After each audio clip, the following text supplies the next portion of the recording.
guys, so this is going to be my Sony E3 press conference, just kind of my thoughts and the big points that stuck out to me, what got me excited, and what I liked and didn't like about it. So let's just make this short and sweet because I had to refilm this after the Xbox changed some of their policies, which kind of makes me want to rethink about what I said before, and just, I feel like it changes the view on the competition between the PS4 and the Xbox One now just a little bit. So yeah, let's get to it. So two PS3 games that got me excited and looked pretty interesting to me that I might be able to pick up eventually was Puppeteer and Beyond Two Souls. Those were the two that stuck out to me that I was like, hey, those are kind of cool and I'd like to play those games. So the PS4 looks like somebody sat on it and it's like a little thinner than the Xbox One, and then it has at an angle. And it looks pretty alright to me. I mean, I'm not the biggest fan of the design, but when it comes down to the console, I mean, it really doesn't matter that much what it looks like. In my opinion, it's really about what's inside, because that's what powers the games and lets you play them, so that's just my opinion.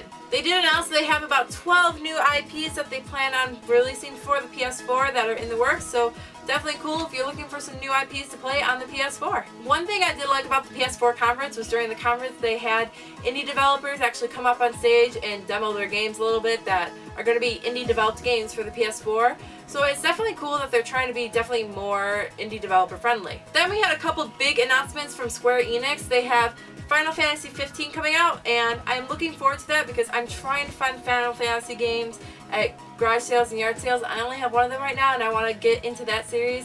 And I thought the trailer for it looked pretty awesome and the gameplay footage did look pretty cool. And then Kingdom Hearts 3, I only have one of the DS games for that right now, and I haven't gotten to play it yet, but I've heard so many great things about Kingdom Hearts, and I know that's one of the games that a lot of people have been dying to finally get, but it is just in development. They only showed us a little bit of gameplay footage, but definitely looking forward to that. Cool thing about the PS4 is that they have over 140 games in development right now for it, and that about 100 of them are supposed to come out within the first year of the PS4's lifespan. And here during the conference is when Sony was taking stabs at Microsoft.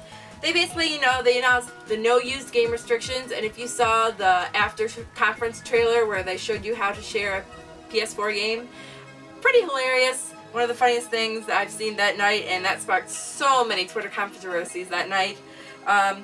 Don't need to be connected online to play games for your PS4, but the thing is, it'll be also up to publishers whether you need to have online to play certain games or not.